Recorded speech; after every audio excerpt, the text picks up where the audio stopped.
The Wisconsin Supreme Court race is coming up, and polling shows a majority of you say you don't know enough about the candidates. Let's fix that. This is Inside Wisconsin Politics. I'm Sean Johnson here with my colleagues Zach Schultz and Rich Kramer. Hey, guys. Hello. Hey. So this is not something we're just making up here. There has been polling on this race, and the leading vote getter in that poll was a majority of people saying they don't know who they're going to support. That is so different than in 2023 and 2025 when we in Wisconsin were the Super Bowls of election for our Supreme Court races. So, Zach, what is the difference this year? Well, the simple difference is this isn't for the majority. The Liberals will have a 4-person majority for the next session, no matter what.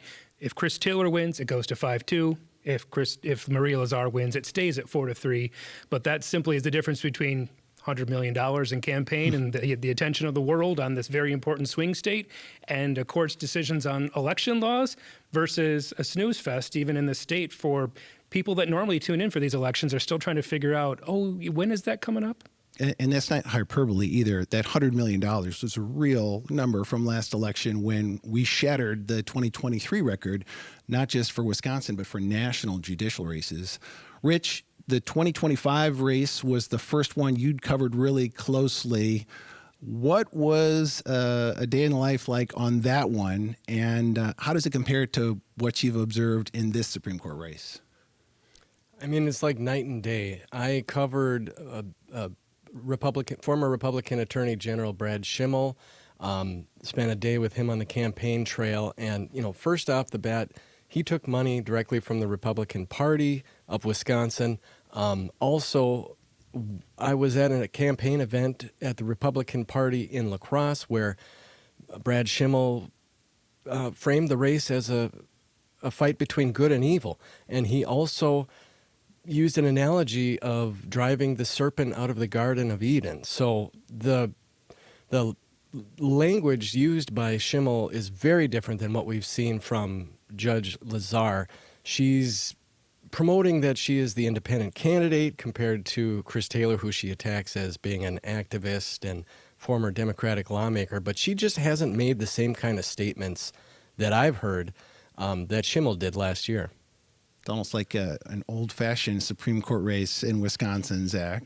It harkens back to a day where things weren't as heated, that your TV wasn't filled with ads nonstop in the lead up to it, where you really did have to pay attention to learn who these people were. Now, it's still Republican Democrat. They may use the labels conservative liberal, but Chris Taylor is a former legislative Democrat, but now independent judge. But her connections to the Democratic Party run deep. Lazar's connections to the Republican Party go deep. I've attended multiple events with her where she's been speaking at GOP rallies with the next speaker is Eric Toney, running for Attorney General. So it's not like either of these are running down independent lanes. They're still following that traditional, the new path. If you want to become on the Supreme Court, you keep the political parties at an arm's length in your name, but you take all the money under the table, you take all their effort for grassroots, because that really matters when it comes to getting people out to vote. Those turnout operations, those dollar operations still belong to the parties. There is no independent structure for anyone to remain independent and actually win a campaign.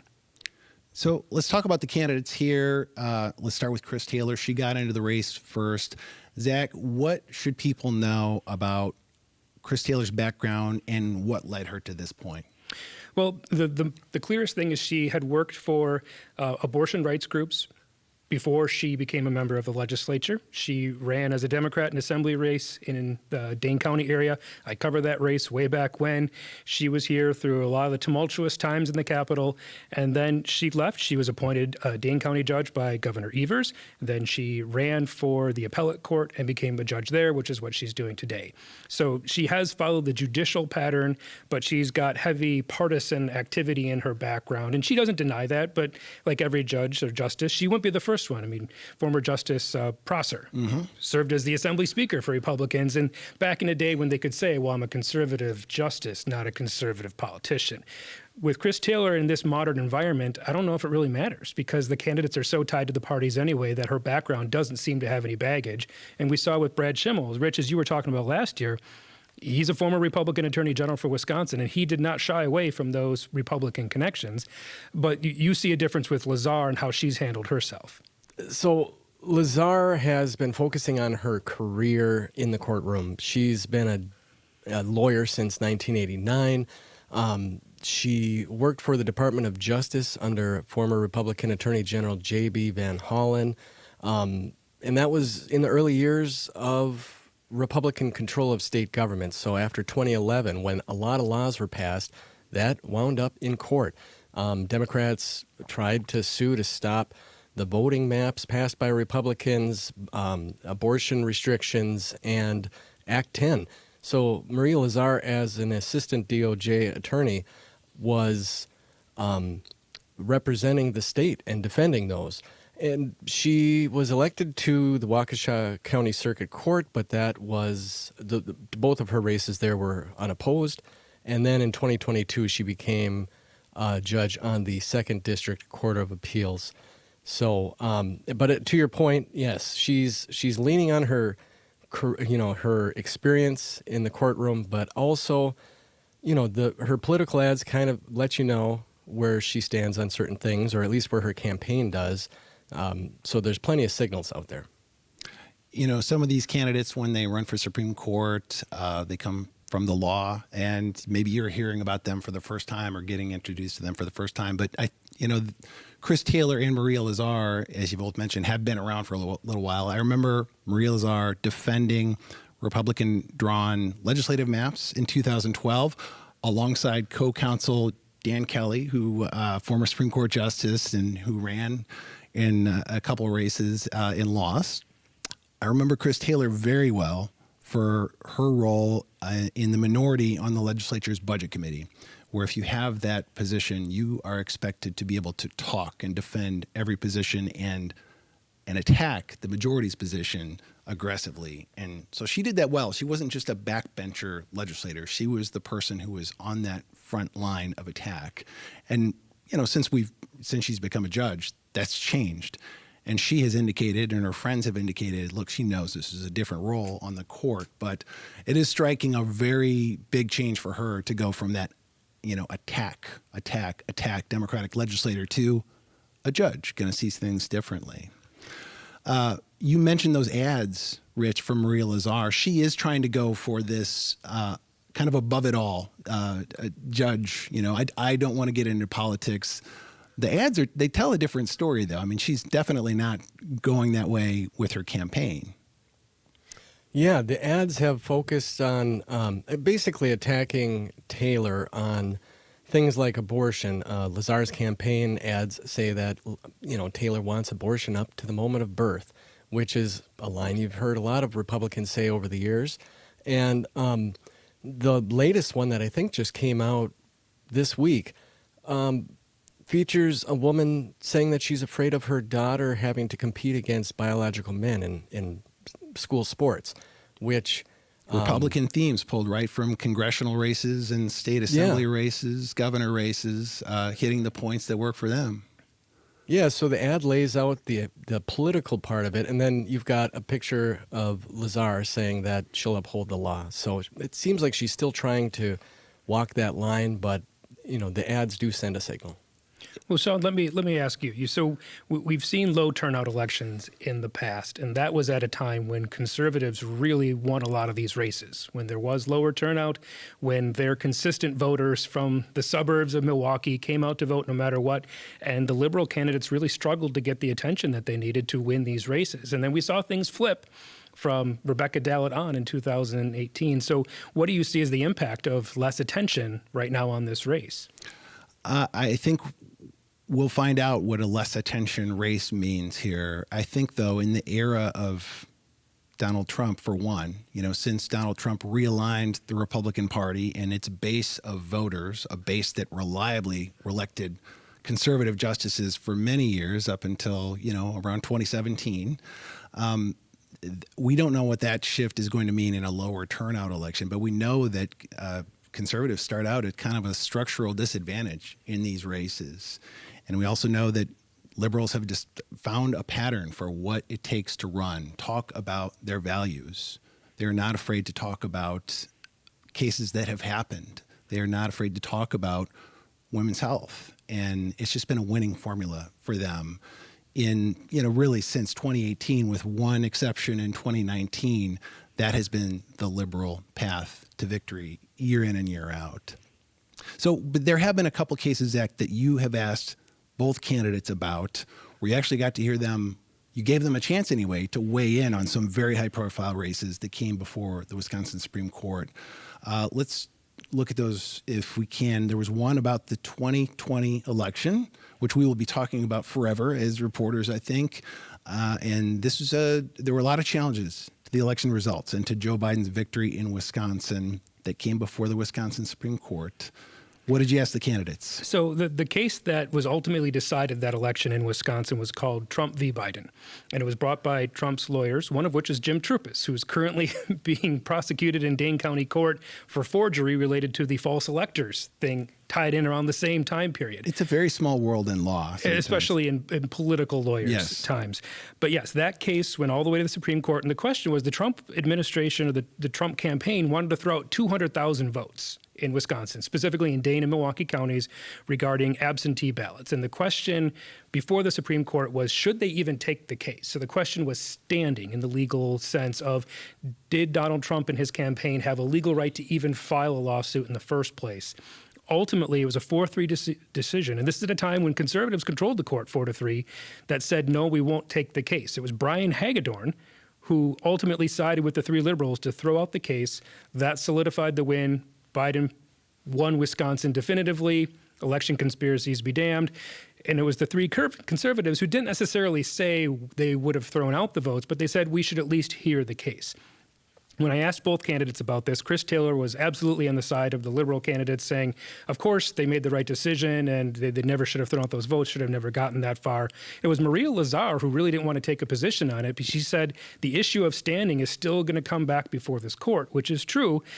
And she wouldn't even go the one step further, because I asked her point blank, like, there are people who are going to hear this answer and say, well, what about the 200,000 votes that were going to get thrown out? And she said, well, I don't want to weigh in on that. I don't want to talk about that. And that was just a place she wasn't willing to go. And the Democratic Party and Taylor's campaign immediately jumped all over that, saying she's still connected to election deniers and conspiracy and this whole issue. So, the 2020 election will not go away. It's still present, and it's present in their answers, too. And Rich, that is two things can be true. That is a position that a lawyer can take, that, look, this has to deal with standing. We're not going to get into it. Another thing that is undeniably true is that there are people in Maria Lazar's base, or the conservative base, who have strong feelings about the 2020 election. Yeah, they absolutely do. So in 2022, she was endorsed by people. She was attacked for being endorsed by people like Michael Gableman and also for associating with Troupis. Gableman is a former Supreme Court justice who led the 2020 election investigation that was kind of widely panned, and also he was fired by Assembly Speaker Robin Vos, who had hired him before. I mean, it was a whole thing. So she's still getting hit for even associating with those two people. But yeah, the standing issue, the other thing that comes to mind is we've heard the President Donald Trump say, well, all those cases, they never looked at the cases. They just found these technicalities and they tossed them out. That's not true. There was plenty of cases that were dismissed on the merits, lack of evidence, et cetera. But it just kind of reminded me of that when I heard that answer from Lazar. And I've seen that same answer from a lot of people who do believe that the 2020 election was stolen. And Zach, I feel like we can't talk about a court race in Wisconsin these days without talking about the issue of abortion. That's another one where you asked the candidates about their positions. What was your question and how did they handle that? Specifically, the question was, how would they have decided if they had been on the court when Call versus Ermansky was brought before the court? To be clear, that was the case that looked to throw out the 1849 abortion ban from Wisconsin. That was the Attorney General suing Sheboygan. That wasn't the point. That was what the case was called. 4-3, the liberal majority threw out that law, said it was annulled essentially by laws passed after that, specifically one by Scott Walker and the Republicans. And Chris Taylor said it was absolutely the correct decision. Maria Lazar, once again, didn't say how she would have voted, but she she kind of answered it in the end of her answer by saying, well, if I win, it'll still be a 4-3 to court. So I wouldn't have changed the outcome of that case, which sounds a lot like her saying she would have decided with the conservatives on the case, which really shouldn't be all that shocking. Those are who her colleagues would be. If she wins and then another conservative wins, then she would be in the majority. And who knows? That is the question that Taylor and other people are saying, was if the court flips again, will abortion rights come up before the court? I will say Lazar finished her answer by saying, however, she views that Supreme Court decision as final and that the abortion issue is settled as far as the courts are determined. Obviously, it's not settled when it comes to gubernatorial and legislative elections. So those will still play out, and we're going to be covering a lot of that coming up. But their answers kind of fell into the camps that you might expect them to, especially given their messaging and ads. And Rich, there was another finding in the Marquette poll that we recently covered that, it's hard to say where people stand on the candidates when more than half of voters say they don't know. But what we did see, what you saw, there's a lot of tells in there about which side is more enthusiastic right now at this moment in time. Yeah, big time. There was a big disparity in terms of who's excited to vote in the April 7th election. So some numbers I'll run off here. People saying that they're certain to vote on April 7th. Democrats are up 18 points over Republicans. How important the election is to the outcome, or how important is the election outcome to you? That was a 19-point spread in Democrats' favor as well. So there's all kinds of metrics. And not to mention that President Trump had his lowest net negative approval rating in Marquette poll history. So those are all some headwinds for conservative candidates. Zach, I guess against that backdrop, what can Maria Lazar point to and say, I got a good chance nonetheless? The quick answer is she's relying on Hagedorn's race from 2019. Like her, he was another conservative candidate who was vastly outspent and written off towards the end of the race. People thought that he was not going to win, so much so that the Liberal candidate at the time really took her foot off the pedal when it came to running through the finish line. Lazar directly points to that race and says that's the path to follow. That's get out the vote. That's grassroots advocacy. If we can't win on ads, we have to make sure our voters get to the polls, especially in a lower turnout election. Taylor said she's aware of it. She's going to run through the tape, not letting off the pedal at all. And she is running a different kind of race than the Judge Neubauer, who ran in that year's race, ran. I mean, you mentioned it, taking her feet off the pedal. She ran more like a judge than a candidate, I guess, in that race. So we'll see how that plays out in the closing days. Thanks for joining us for this week's Inside Wisconsin Politics. Our colleague Anya Van Wagenock will be back next week. Be sure to follow us on pbswisconsin.org, WPR.org, YouTube, or wherever you get your podcasts.